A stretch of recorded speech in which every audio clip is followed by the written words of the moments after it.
Bonjour tout le monde, j'espère que vous allez bien, je suis Elou et je vous souhaite la bienvenue chez moi. Aujourd'hui, j'avais envie d'aborder le sujet du budget dans cette nouvelle vidéo. Le budget, c'est un sujet qui est incontournable lorsqu'on parle de la maison et de la gestion d'un ménage. C'est un sujet qui m'intéresse beaucoup. Alors, je ne suis pas du tout professionnelle dans ce domaine, mais je pense que de toute façon, nous sommes tous impactés à un moment donné ou à un autre par le budget et surtout la bonne gestion de son budget. Ici, il n'y a pas de tabou et on va commencer tout de suite. J'ai longuement réfléchi par où commencer parce que évidemment j'ai l'intention de faire plusieurs vidéos budget sur cette chaîne, mais il fallait bien commencer quelque part et je me suis dit que le plus simple était de commencer effectivement par le point de départ, par la base de tout, qui est de comment créer son suivi de budget. Parce qu'en fait, dès lors qu'on va parler d'argent, qui est un sujet quand même très très vaste, on va toujours revenir au même point qui est le suivi de son budget. Si vous souhaitez vivre en dessous de vos moyens, épargner, prévoir un gros achat ou investir dans un projet, il faut établir un budget. Si vous voulez éviter d'être à découvert et pouvoir gérer les imprévus avec sérénité, il faut établir un budget. C'est vraiment la base de tout. Il est très important de connaître ses revenus et ses dépenses pour pouvoir les maîtriser. Donc aujourd'hui, je vais vous expliquer ma méthode pour gérer mon budget mensuellement et pour suivre mes dépenses au quotidien. En fait, je trouve tout à fait regrettable que l'on n'apprenne pas d'office comment gérer son budget. C'est pas forcément un sujet qui est abordé à l'école et tous les parents ne vont pas forcément mettre ce sujet sur la table avec leurs enfants. Et arrivé à l'âge adulte, on a un petit peu jeté dans la vie active, dans la vie de tout en fait, la vie professionnelle, la vie active, prendre un premier appartement et en fait on doit gérer son argent, on doit gérer son budget et on ne sait pas forcément comment faire. On a l'impression qu'en fait tout le monde sait le faire un peu de manière instinctive, donc on se dit qu'on va y arriver aussi et on tâtonne et des fois on s'y prend pas forcément comme il le faudrait.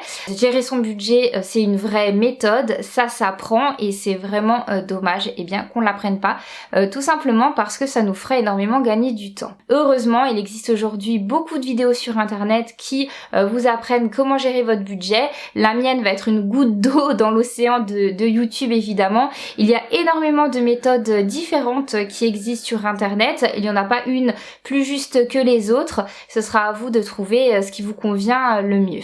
Je vais vous expliquer comment moi je m'y prends et ça ne vous conviendra peut-être pas à 100% mais j'espère que vous pourrez y piocher quelques idées et que ça vous permettra en tout cas de vous lancer si vous n'avez pas encore l'habitude de faire un suivi de budget précis. Et je vous invite très fortement à l'adapter en fonction de vos besoins. Personnellement, j'ai tâtonné pendant plusieurs années avant de trouver la méthode de gestion de mon budget qui me convient parfaitement. Et la première fois que j'ai vraiment essayé de faire un suivi de mon budget, c'est lorsqu'une amie m'a parlé du Kakebo. Le Kakebo est une méthode japonaise destinée à la gestion financière d'un ménage. Littéralement, ça veut dire livre de compte ménager. Souvent donc, on le réduit uniquement à la tâche de gestion de budget, mais il me semble que c'est un outil très complet qui va servir à toute l'organisation de la vie de famille. Par exemple, vous pouvez ajouter dans votre Kakebo la liste de vos mots de passe, des coordonnées téléphoniques, la liste de courses, le suivi de vos tâches ménagères, etc., etc. Aujourd'hui, le Kakebo, c'est un support que vous pouvez très facilement trouver dans le commerce. Personnellement, j'avais préféré le créer moi-même avec un cahier afin qu'il se calque au mieux à mes propres besoins. J'ai utilisé cet outil pendant des années, puis ma méthode a évolué au fur et à mesure du temps. Et aujourd'hui, je préfère utiliser un tableau Excel que je partage en ligne avec mon mari puisque nous gérons nos finances ensemble.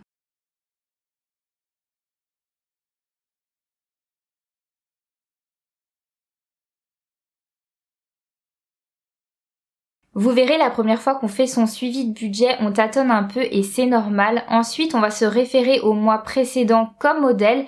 Et puis, quand on a pris le pli, on peut se challenger et essayer de réduire la somme d'un poste de dépense, épargner davantage, etc. Mon tableau mensuel se divise en 3 parties. Vous avez tout d'abord les revenus et les dépenses fixes, puis le prévisionnel avec les revenus et les dépenses variables, et enfin un suivi des entrées et des sorties pour chaque semaine. On commence par la première partie, les revenus et les dépenses fixes, donc les sommes qui ne vont pas changer d'un mois sur l'autre. Je vais commencer avec une première ligne où je vais un petit peu me contredire, mais où je vais mettre le reliquat pour exactement savoir où j'en suis. Donc le reliquat du mois précédent, forcément il va varier d'un mois à l'autre, mais en général ça va toujours être une petite somme parce que je souhaite gérer toutes mes dépenses avec le revenu de mon mois. Ensuite je vais noter tous mes revenus fixes, donc ça peut être de tout type évidemment. En ce qui me concerne, ce sera mon revenu professionnel, le virement de la CAF et la participation de ma sœur à l'abonnement de plateforme en ligne.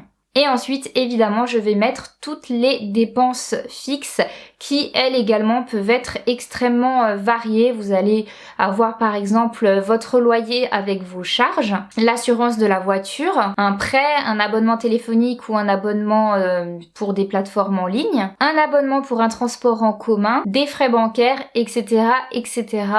Avec mon mari, on a fait le choix de constituer une petite épargne à nos enfants et donc nous leur faisons un virement chaque mois sur leur livret A. C'est donc aussi des lignes qui apparaîtront ici. Cette première catégorie est extrêmement importante puisqu'elle nous permet de nous rendre compte de l'argent que nous avons en notre possession une fois que toutes les dépenses fixes ont été soustraites aux revenus fixes. On passe maintenant à la deuxième catégorie qui est le prévisionnel. Donc là, ça peut être des revenus ou des dépenses, même si en général, ça va plus souvent être des dépenses. Pour ma part, les seuls revenus variables que je peux avoir, ce sont les ventes que je fais sur Vinted. Mais sinon, je vais avoir exclusivement des dépenses. Ça peut être des postes de dépenses quand même assez incontournables, mais où je ne peux pas connaître avec exactitude la somme exacte. Et ça peut aussi concerner des dépenses plus ponctuelles mais qu'on peut prévoir en début de mois parce qu'on sait que quoi qu'il arrive, elles vont tomber. Forcément, les montants que vous allez indiquer dans le prévisionnel, ils sont pas au plus juste puisqu'on sait pas exactement combien ça va nous coûter. Mais tout l'intérêt, c'est de budgéter et de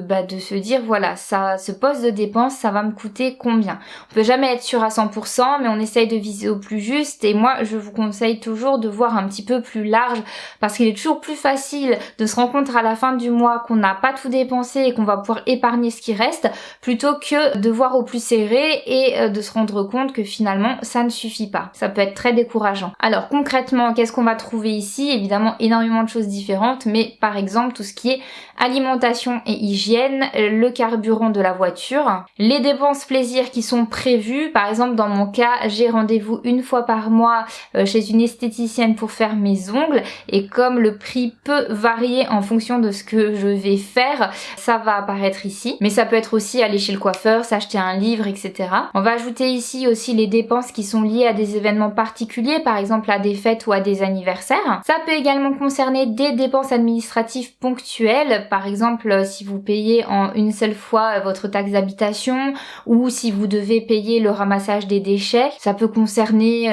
aussi la révision ou le contrôle technique de la voiture si c'est prévu ce mois-ci en particulier, etc., etc. Évidemment, je peux pas vous faire une liste exhaustive, mais je pense que vous avez cerné l'idée. Une fois que ça c'est fait, j'ai une idée beaucoup plus précise de la somme qui va me rester et c'est à ce moment-là que je vais définir ce que je vais épargner. Personnellement, je n'épargne pas forcément la même somme d'un mois sur l'autre puisque ça va dépendre des dépenses qui sont prévues dans le mois et comme elles sont variables, forcément ce que je vais épargner, ça peut être un peu plus ou un petit peu moins. Sur internet, vous allez voir, il existe plein de méthodes. Il y a notamment la célèbre méthode du 50-30-20. 50% pour vos besoins fixes, 20% pour votre épargne et 30% pour vos envies. Mais franchement, ne vous mettez pas la pression et épargnez ce que vous pouvez. Même si vous commencez par des toutes petites sommes comme 20 ou 50 euros, c'est déjà très bien et au fil des mois, cette épargne va forcément augmenter et ça va être hyper satisfaisant pour vous.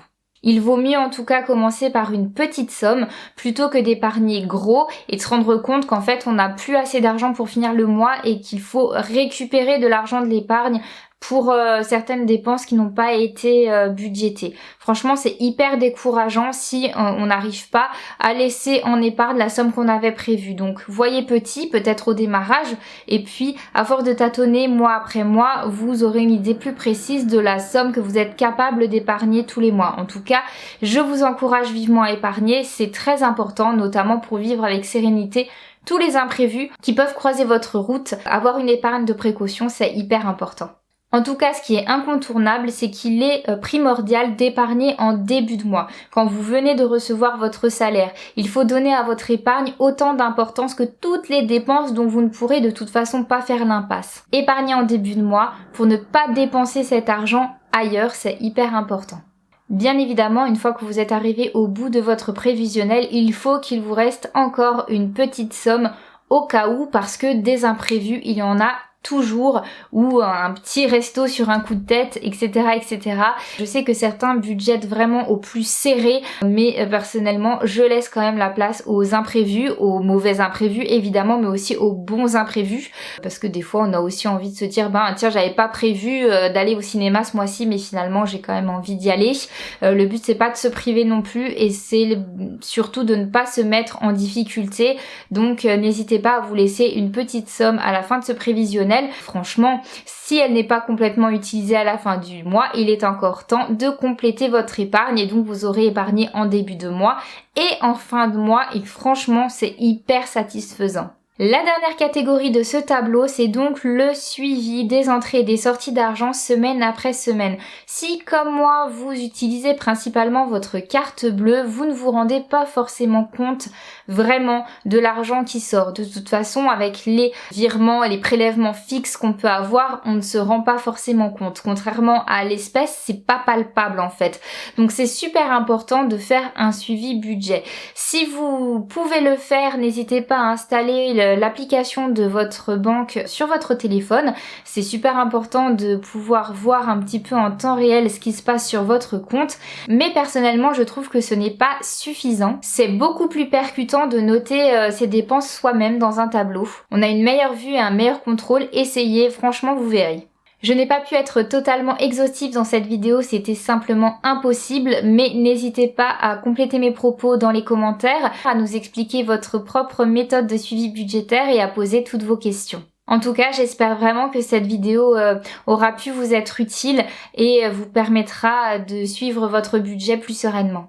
Le contenu que je vous propose sur YouTube est totalement gratuit et je partage avec vous mon expérience avec grand plaisir, mais n'hésitez pas à liker, à partager et à commenter cette vidéo pour m'encourager. Je vous souhaite à tous une belle journée et je vous dis à très bientôt pour une prochaine vidéo. Bye bye!